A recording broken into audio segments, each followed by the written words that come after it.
Hello, everyone, and welcome to the first ever Progressive American debate. With me are two of my guests, Rafael Lopez and James Ehlschlaeger. Rafael is the president of the Campus Child Advocates at UIS, and James is their treasurer. The question before us today is whether or not the UIS CCA should establish a board of directors to investigate misconduct within the organization. As for the ground rules, each participant will have 3 minutes to give an opening statement or general comments that they feel are necessary. After that, I will begin my questions and will allow responses from each debater. I may interject for clarification to bring the discussion back on track, but ultimately this is the debate between these two CCA members. With that out of the way, let's begin with opening statements. James, you have the floor, and go. Thank you for having me, Connor. Like you said, I'm the treasurer for Campus Child Advocates. So I think I'm the proponent of having a board of directors investigating misconduct. Reason I want to do that is because I personally think that with all the scandals and all the things that we're hearing in the news about like government and private corporations, that people are just losing faith in like people in general, and I just want people to know that they can trust that transparency will happen in our organization. We're an organization that deals with child advocacy. We are a political organization. We got Democrats, Republicans, centrists. Everybody's welcome. You just have to be a student at UIS to join the organization. But we got a Facebook page. You can follow us. We got a UIS connection page. We're trying to get a Twitter and Instagram up too. So yeah, thank you. See you the rest of my time. All right. Rafael, you are up next, and then after that, we'll get to questioning. Get ready, set, go.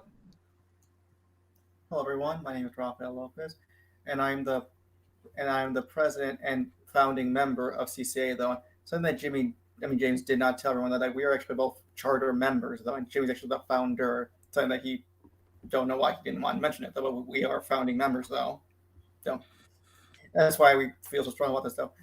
The reason I'm against the board of directors, though, because the way it's playing out, though, we'll be giving the power to sanction and up to expel members to faculty members at school, though.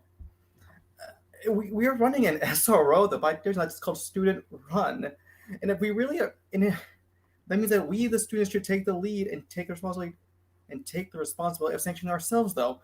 If we were really so concerned about this era of lack of accountability, though, then we need to be the change, though. That means we don't give the power out to other adults and hope to God that they're not going to be as biased as us, though. I mean, I really don't see. How are we going to establish credibility, though, as being fair-minded if we don't actually practice it? I mean, how can we talk a good game about being legitimate, fair-minded, if we're too scared to actually implement it, though? And if I can be so blunt, this seems a little bit familiar to middle school and the puppet regimes they call student government, though. I mean, we need to be able, we shouldn't be afraid to put ourselves to the test and be willing to have the heart to sanction our members, though. Whether it means suspending them from the officers, though, suspending the club, or even expelling them. That's not easy. That's not pleasant. But you need to know now how to judge people fairly now. Whether the future, we'll have to do that when we go on a jury duty, though, when we go run for a school board, or in any other club, though. We need to start now. We should be the change. Not hope to God that the faculty members are going to do that, though. And if I honestly God didn't trust us, I wouldn't have started this or anything with it. If I didn't trust us or the members, if I didn't think we were up to the task, though. If we can handle the responsibility of starting club, we can have the responsibility to being accountable to ourselves, though. And with that, I see the rest of my time. All right, thank you very much. So for the first part of the questioning, I think I'd like to address Rafael's contention here, because he said something quite similar in his email to the rest of the CCA members when he discussed the previous debate you two had, though I don't remember who the moderator was. So apologies to the original moderator of that debate. There was no moderator. Oh, there was no moderator? All right. Yeah. So it seems to me that your perspective, Rafael, is not so much that it is against the due process of the individuals accused of misconduct, but rather about responsibility among the student body to take care of their own. What would you say to someone like James, for example, who may argue that as much as that is important, sometimes in-group biases might cause organizations to turn a blind eye, even when they have good leadership? That means you don't have good leadership, though. The reason I look at say the 25th Amendment, though, that was designed specifically, though, so the president's cabinet will remove the president if they sincerely believe the president is not up to the task. That was predicated on the notion that despite them being the closest advisors, though, that they would have the strength of character to do it, though. I mean, if you don't really have the strength of character to be to sanction your own officers, though, regardless of your friend or not, then I don't think you really don't have what it takes to be an officer, though, or be a member in this club to begin with, though. Or that goes for any SRO, though.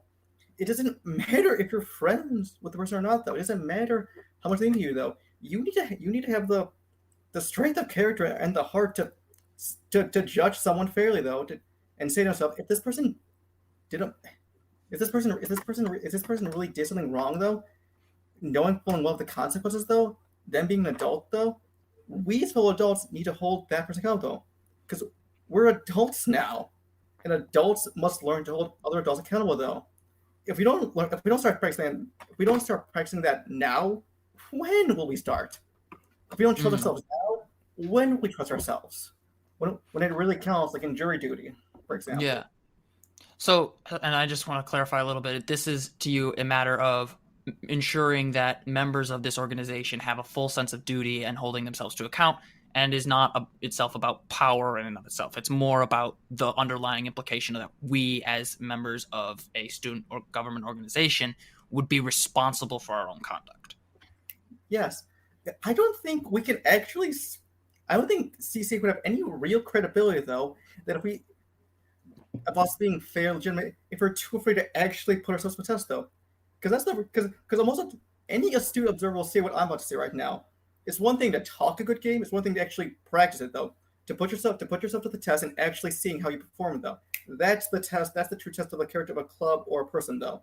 And we're not going to see that if we give it to, say, some faculty members, though, or hope to God they don't have the same biases which they do as we do, and hope their biases won't overcome our biases, though. And we're all adults here.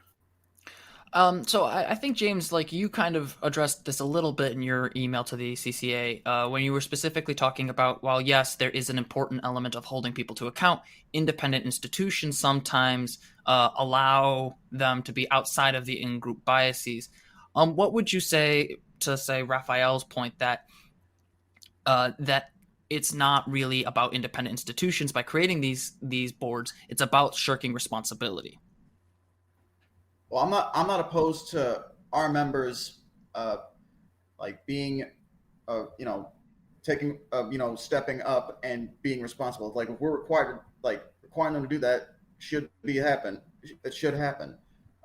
What I am more concerned about is what happens in the possibility that doesn't work, and something like we accuse somebody of misconduct, and it turns out that we were mistaken. They didn't commit misconduct, and the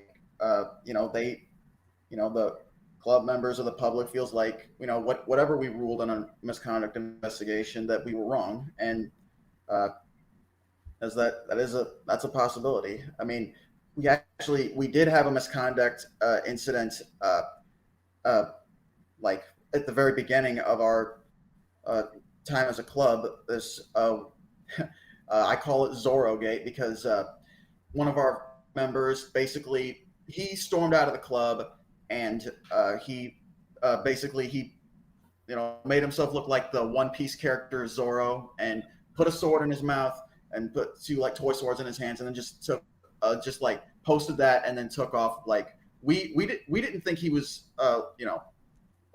we now know it was like him being like having behaving badly. At the time, we thought that he was having a mental health breakdown, because me and Rafael didn't recognize that One Piece reference at first, or something. And so, yeah, I mean, like if he had stayed, would we have kicked him out? Probably, but at the time we were incorrect in our assumption that it was a mental health breakdown instead of just him being a complete goober. Yeah. And I'll let you respond to that, Rafael, because I think both of you since it involved both of you, I think elaborating on that, because I'm not familiar with that instant. And I think I'll let you respond to that, Rafael. Yeah, I'll tell you. I'll do my best to tell the full story, though. We were having, I think, a discussion about some mundane matter, though, housekeeping, though, and this person whose name I will refrain from saying, though. Yeah, please no doxing. Had the gall, and thought it was, and pulled a little stunt though, where he put a knife in his mouth and put two swords in it, though, like a cartoon character, though. He says, "I can hunt my own." I took it upon myself to investigate what he meant, though, and luckily I was able to figure out this was a cartoon reference, though. But I said to myself, though, if this is the kind of stunt this person was going to pull, though, even if that was a joke, though, that they thought this was like a stunt that this person is not CCA material, though. If he's gonna make a joke about our club, though, treating this as all like one big joke, though, he's willing to pull that little stunt here. Clearly he's not mature enough. He's not mature enough. He doesn't belong there, though. This was wildly inappropriate, and it was not funny, though.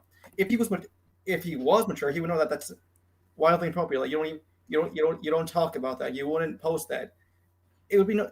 If he did that in real life, though, we would just say this person just doesn't belong here, though. He should go find some other SRO to be. If he wants to be a clown, he can go join a circus, not CCA. And that's why it doesn't matter. We should set the bar, though. We should say, like, this kind of behavior is wildly inappropriate. Whether it's a stupid joke or a mental breakdown, it shouldn't happen in CCA. No, it shouldn't. If we want to be taken seriously by the public. So, and it seems to me that in both cases, you both agree that this person was inappropriate and that they were dangerous in their behavior and just disrespectful to the organization overall. But I think what James is trying to point out is, and he may have been describing his perspective, not necessarily yours, Rafael, that you guys were under the impression that this was a mental health problem rather than a character problem, and that sometimes institutions can sometimes help deal with those mistaken perspectives when they're independent of the organization they're governing. I was wondering, would that be a fair representation of your view, James? Yeah, part of it. And there was another point that I probably should have made there, was that, listen, like, we made a mistake about something like, being something else when it was actually misconduct. Like, there's, in my mind, that leaves open the possibility that we can make another mistake again in the future, and that, like, if we don't get it right the first time again in the future, that we need that someone who might be independent of our organization maybe get a different perspective of it, because I mean we're an insider group. I mean there are advantages to that, but there are also disadvantages to that as well. Like we know the disadvantages, the advantages that we know our members, and we know the things going on in the club real well, and that's also it's also a disadvantage at the same time, because now you've got potential biases and whatnot, and yeah. Go ahead, Rafael. Oh, I guess to repeat the point is making the mistakes is the cost of doing business when you're running anything, though, especially an institution, though. That's the cost of doing business, though. You do your best to have rules in place to avoid making unnecessary mistakes, though, and you're supposed to follow them, though, and you do exercise good judgment in how you want to create the rule. And if you make a mistake, then you acknowledge it, and then you find what the cause is, and you address it, and then you move on. That doesn't mean you lose complete faith in yourself and the institution, though. That means you do better the next time, though. It is pretty naive to think that the board directors will not make mistakes, though. They're somehow above us, different than when they're just other adults like ourselves, so their own biases, though. In my plan, though, the judicial committee, though, which we made up of either the, and my idea was for a judicial committee, though. If a rank and file member made a mistake, though, us, the board directors, will decide how to sanction them. If it was a club officer or multiple club officers, though, the remaining club officers would confer with with the faculty advisor to choose members of the club that they think will be best are best suited to judge our fellow officers fairly as possible, though. The committee could consult with other people, those like saying professor of law, but at the end of the day, it should be our call to make. We need to learn to make mistakes now, and then learn to make mistakes now, and make mistakes, and then learn from them. Though, how are we going to learn if we how are we going to learn that if we give that power to faculty advisors? Though, I don't think CCA needs to. I don't think any of us need our hand to be. I really don't believe in hand holding at this point, though. I think we should just start. We should just take the guardrails off, forget training wasn't and just go for it, though. So I just want to. I'll let you respond to that, James, in a second. But I just want to kind of poke at the structure of this judicial committee, if that's what I heard you say correctly. So your proposal, in absence of a board of directors that is independent of the CCA, is that this judicial committee would be comprised of officers that were chosen from the rank and file that they thought were best suited to the situation. What standards or bylaws would be established to kind of ensure that this judicial committee remains a sort of, I don't want to say bias-free perspective, because that's not technically possible, but as bias-free as possible, I guess is the way I'd say it. In the case, though, I would just want the power to stay. I want the power and the sort to stay with us, though. I want us to succeed. I want to see if I believe that if CCH were to succeed or fail, it should do it by us, because we succeed or fail, not because we gave the power to, not because we took training those, though. I want the remaining officers to speak with the faculty advisors, though, in private, and decide who is best suited, though, who isn't good friends with them, though, who actually seems more level-headed, who here had experience in the situation, though, who here is, like, say, a pre-law student, and the remaining officer and the club advisor, though, faculty advisor, though, would discuss in private who they think is best, though, and then select them privately, though, and they would come together, though, and discuss the matter, though. We would present our cases, though. The accused would present our cases, though, and we would do our best to explain what we did, though. But at the end of the day, I want the club members to decide the fate of fellow club members, not faculty advisors, though. Because again, I really think it's very naive of us to think that they are free from biases that we aren't from. I think that we're ready. I think we have the capacity to judge ourselves fairly, though. Okay, and I'll let James respond to that before I follow up with a question to James as well. All right. There's something that I don't think I've explained as well as I probably should have about my perspective. So the way I see this would be like as the way that we would handle misconduct is essentially police academy training, but in reverse in this way. So when I was getting my associates in criminal justice, my professor, who was a police chief, told us essentially, here's how training to be a police officer works. You and your training officer go out there. The training officer will handle it, and the trainee will handle. And if they're about to screw up, then the training officer will step in and prevent it from happening, and that'll go on, but until a while, and where then at some point the training officer will stop intervening, and if they mess up, they mess up.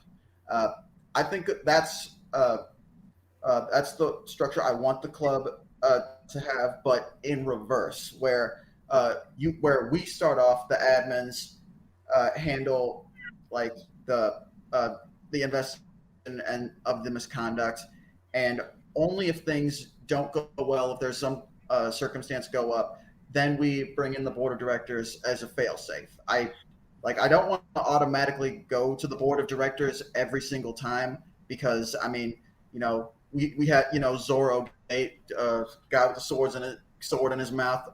We probably, like, if we'd had the board of directors, then we wouldn't have needed them. That's but like if I committed misconduct and Rafael was put in charge of investigating my misconduct, Rafael and I are friends. So, I mean, on the one hand, Rafael could absolutely, Rafael's a good man. I know that, I know that if I did something wrong, he would kick my butt out of CCA. the thing is, though, the public is going to see something very differently. They're going to when he releases the findings of the investigation, the public, that we're trying to serve, is kind of distrustful of corporations and government. They're probably going to, in their head, going to wonder, okay, what did Rafael cover? What did Rafael cover up on the way out? And that will end up hurting Rafael, and I don't think that would be fair, even though he did, in a sense, do the right thing and kick me out of the club.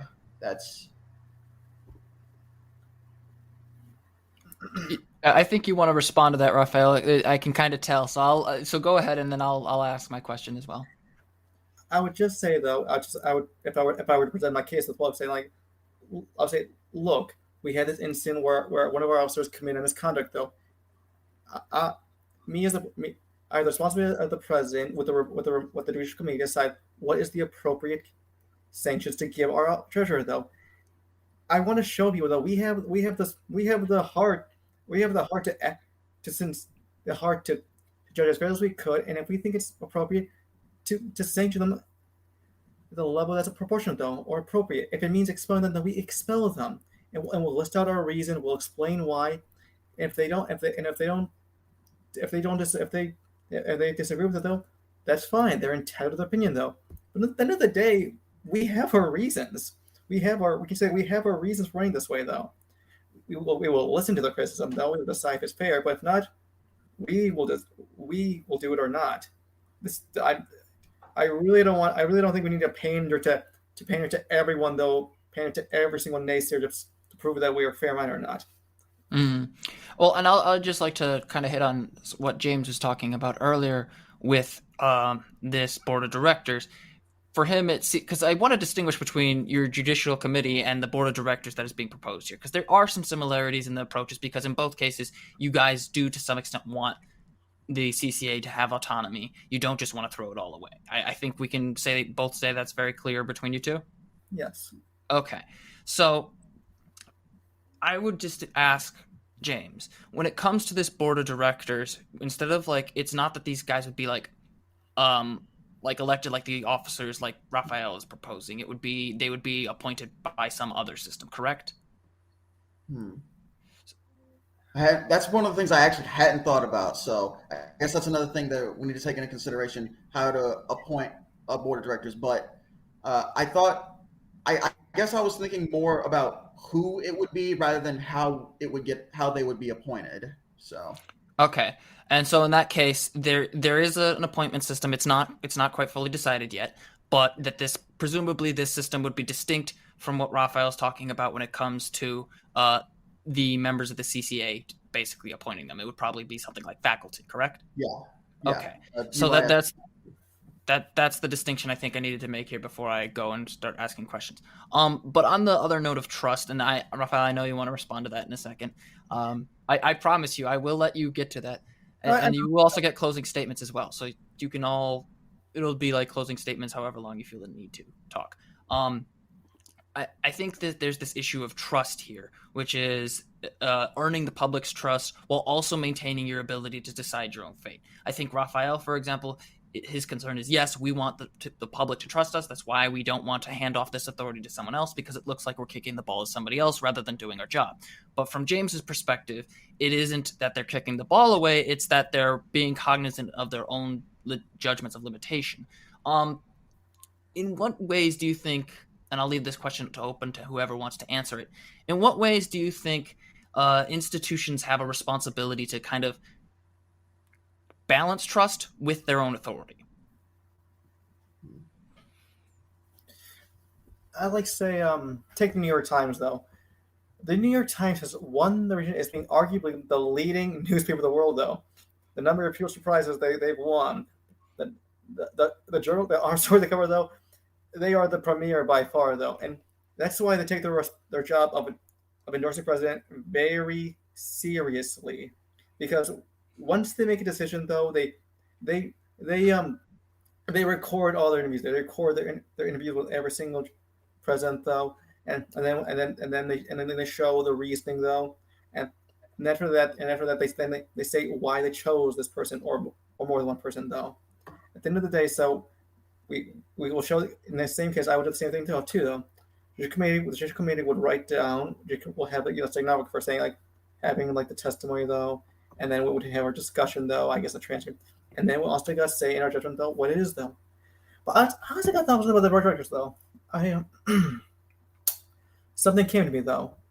One thing I made very clear though, if we have a board of directors though, one of them needs to be a law professor though. I want someone who has experience teaching people to judge people fairly as best they could though, because they know they're teaching future judges, justices, trial lawyers.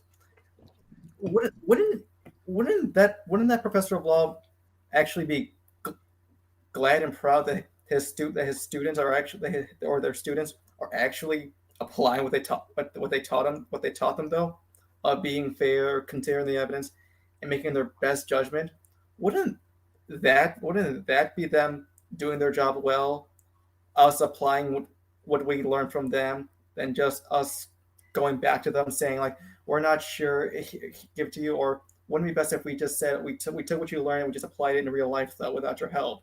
That's how you learn how to ride a bike, or you learn how to do anything on your own though. First you consult, but then it's your call. It's on you.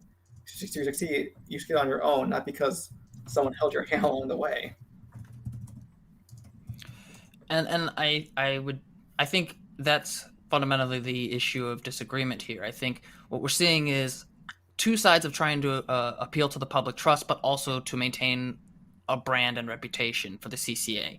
And I think in both cases, your question is not, are we going to fight misconduct, because that's self-evident here, but how do we do it in a way that shows, not only prepares us when people leave the CCA, but also ensures that it's done judiciously, fairly, and open-mindedly. I know, James, you're still on the appointment issue, but when it comes to how the students learn from their experience, members of the CCA learn from their responses in terms of misconduct among their own ranks, how would you justify having a board of directors when that board of directors might arguably be considered taking away power from the student body? Well, it's simple. I only want to give them power in a limited capacity. So, so the idea that they would have power to hear misconduct, that would only be if the first solution, having the admins deal with the investigating, if that solution doesn't work. It's not automatically handing off the power to a board of directors every time somebody sneezes. That's that would be unmanageable. And so what I think I'm going to do is I'm going to let you guys give your final responses or questions to one another, and then I'm going to butt in, and then we'll start with your closing statements. So if you have any questions for your opponent, I know you're on the same organization, but this is a debate, so we'll call it opponents. You may give them now. Got any questions for me, Rafael? I mean, well, yes, Jimmy. Are you all concerned though because we're in our senior year though, when we're trying to find new members, we're trying to discuss how to find new members though. Jimmy, aren't you a little concerned though, the message we're telling future members though, thinking that we asked you to take our place, though we asked you to inherit this, do as best you could though, but we don't trust you enough to actually judge, to actually govern yourselves though. We give it to the teachers though. Isn't that a bit of a problem? Isn't that a little problematic though? In question saying how can we expect them to trust us to take our place, but we don't trust them enough to actually govern themselves and hold themselves accountable though? How are we going to justify it though? Two things. One, like I said, board of directors has limited power. That's only in a few situations. Other than that, the club would still be, for the most part, governing itself. And really, I also said that I wanted the board of directors to be an advisory position. That being said, giving us advice, from people who've been in academic fields before. That would be discretionary, not mandatory. The advisory part. Two, I'm not asking them to. I'm not trying to tell them that we don't trust them. I'm saying I think we should apply this board of directors on ourselves and say, look, this is the standard that we want to hold ourselves to, and this is the standard we think everybody should be held to. That's my rationale for this. Wait, hold on. Which is Would they have the power of consultancy or actually sanctioning though? Which is it? The power of consultancy or sanctioning? Because one of them actually we just consider that we just consider listening to them. The other one's hard to kick people out though. Which one is it? Because it's a big difference though. all right. Technically, they would have the power to sanction in a limited capacity. It's not automatic. They would only. My idea would be that we would only turn to them in instances of misconduct under special circumstances, like the public demanding that we relook at the investigation, or our members demanding that we redo the investigation, or if God forbid an admin actually like me were to do something bad. Like if an admin does something bad, then I think automatically it should go to the board of directors. But that's just my opinion. That's like if a board of directors does get voted to get disciplinary power, it's still debatable on we can still debate obviously about how they use it. But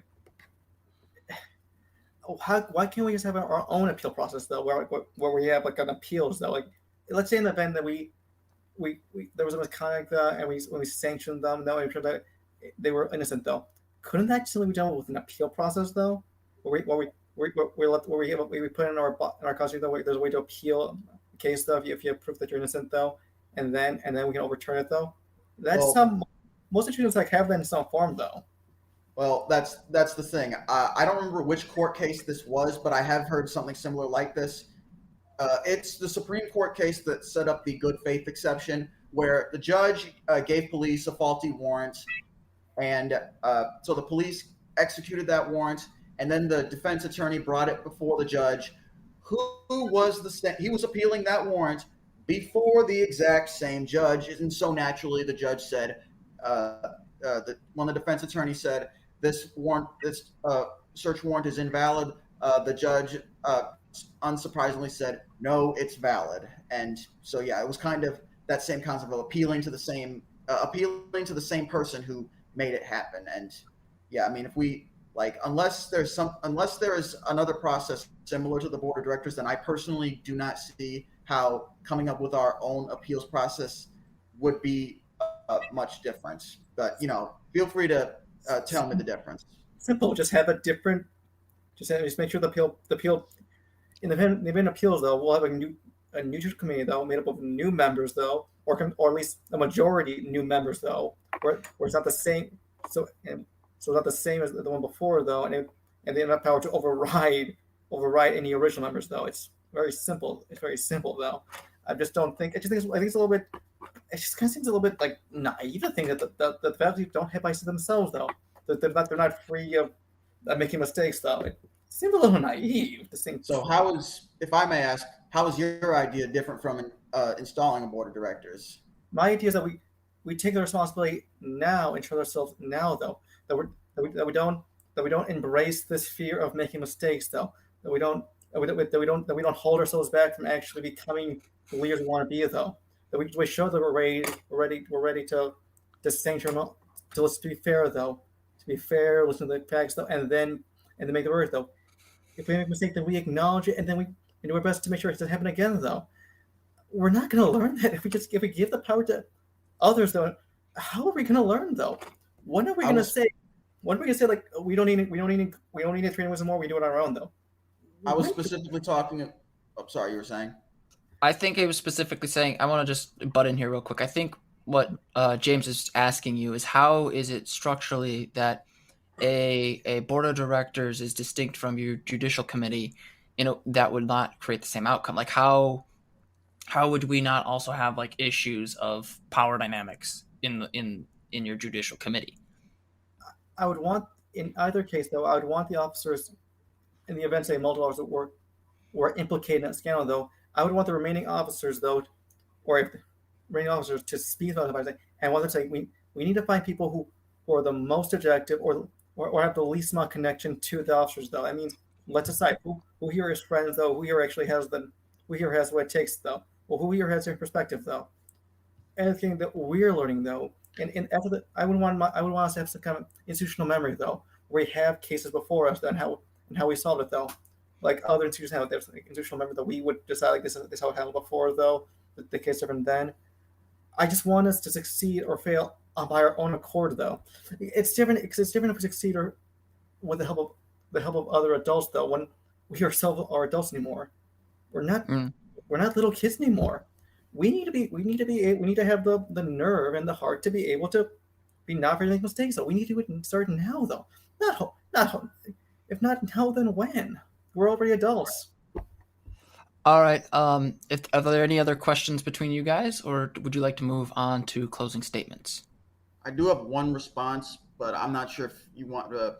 Go right ahead, and I'll let Rafael respond, and then we'll go into closing statements. And since you started first, Rafael will get the first closing statement as well. All right. So yeah, Rafael, he's been talking about club members like holding each other accountable. That's a good thing. It does need to happen. Like I said, I think board of directors would just be a fail-safe.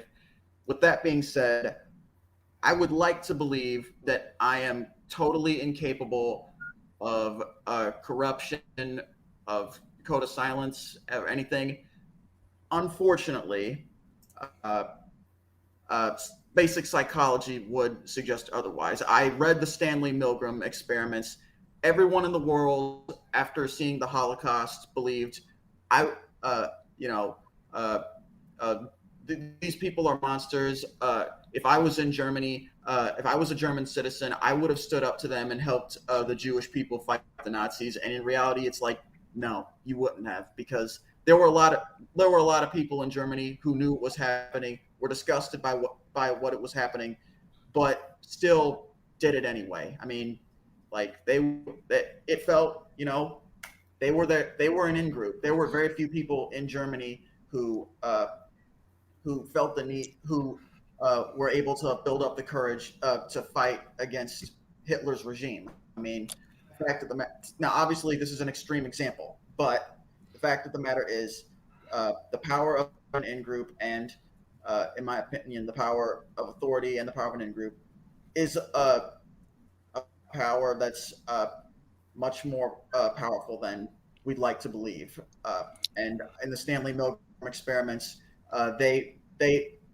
Milgram himself, he said, I don't believe anybody, if we told them to, would electrocute someone to death.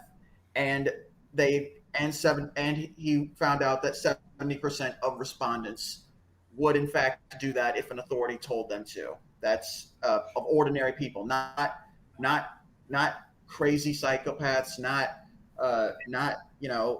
average Joes. I mean, sorry, not crazy psychopaths, not like serial killers, murderers, and criminals and whatnot. Ordinary people. It appears to be a feat of human nature. Well, I will say I'm glad you pointed out that the example was extreme, because for a moment there, Yeah. but Well, I was gonna be like, I was thinking I was gonna have to intervene there. I was like, okay, well, let's not make too many comparisons. Rafael, since you probably want to respond to that, and then we'll get to your closing statements, and then we will wrap up the debate. But it's like saying like, how can us humans ever learn to advance if we make mistakes though? Simple. We create error correcting tools though. That's what scientists break it on. That yes, humans make mistakes, but we use the tools at our disposal to make fewer mistakes. And then when we do mistakes, we learn again to make fewer mistakes again though. If we like, can you just imagine if every single country had this kind of talent when they're forming like a country institution though, like that someday, who knows, the states can corrupt though. We can lose power. We can go mad. Do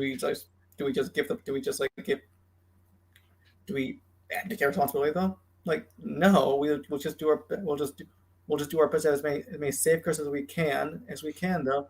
But then we have to give our faith to the next one take our place though.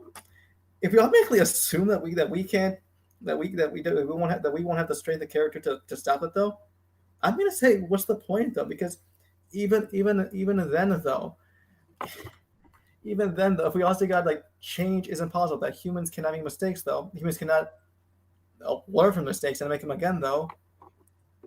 how can any institution ever start that fear though? They need to be willing to accept that yes, it is possible though. We'll do everything we can to avoid it though. All right. And would you like to add anything else as your part of your final statement, or would you like me to go to James real quick? I guess one other thing though, if this cohort of CCA members or the next, what if we had the board? Because I want to know one very thing though. Let's get realistic though. We are all adults here now. We know that people can make mistakes though. We know that accidents can happen. We can make mistakes though, but we need to be willing to not afraid of it though. To not be afraid to make mistakes though. To not think that we're not up to the task though. I know we're up to the task. That means we need to do the best thing we can in spite of the fear though. We can't if we don't think people can make the best judgment though, then why do we have judges though? Why do we have jury selection though? Why do we have any criminal justice proceeding if we don't think that humans, for the most part, in the long term, all things are capable of making the best judgment possible for their peers though? If we sincerely don't believe that, then what's the point of saying the justice in the law if we don't think humans aren't like these perfect impartial creatures though? What was the point if we don't? We need to. We just need. I know there's a risk though. It's not lost. I mean, there's a risk though. But even then though, that's why we created the UN though. That's why we created the International Court of Crimes. That's why we created, we'll say, NATO. They're not perfect, but they've done a pretty good job preventing atrocity though. Are they perfect? No, they're not. But it would be a lot better than what was on World War One though, where it was where we have to say that we have to document this though and do our best to say like this could happen though. All right. Thank you very much, Rafael. James, you're up for your final statements, and then I'll close us out. All right. So my stance on this issue is that I believe that we can give people the benefit of the doubt. I believe that that we can, like, as administrators and as club members, fight corruption and misconduct, and that we can be ready for when it would happen. At the same time, I'm also wanting to believe that there needs to be a backup plan just in case I'm wrong, because fact of the matter is, I try to prepare for, like, if I'm wrong or we make a mistake, that's essentially what I want to. I am not like a complete negative individual, not completely cynical of the world. I'm just cautiously optimistic. That's what I prefer to call that's how I prefer to call my stance on this issue. All right. Thank you both for coming onto the show. It's been a pleasure to have you on. So it seems to me, and so far as the debate has happened today, there is two contradictory views of authority, but also many of them have some of the similar concerns. And it'll be up to the CCA members on Friday to decide the fate of this discussion. And I want to thank you both again for coming. You are always welcome back on. The vote's happening Wednesday, but I mean Wednesday. My bad. I thought it was. It's all good. It's all good. Listen, we can vote now. People can vote now, though. Yeah. All right. Well, thank you both again, and I hope this goes well for both of you. Thank you. Thank you for having us. I hope so too.